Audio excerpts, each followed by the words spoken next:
How to fix Windows freezes but mouse still moves. 1. Restart Explorer via WTM. 2.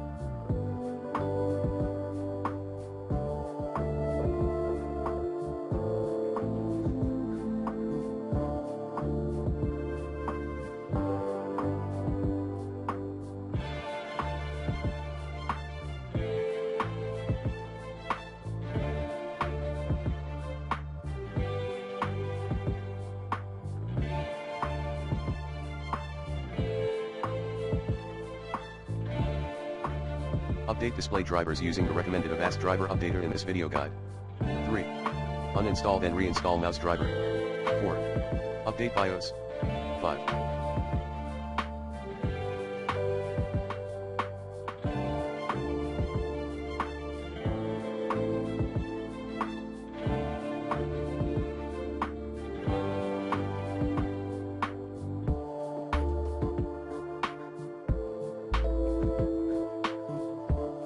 Troubleshooting clean boot state.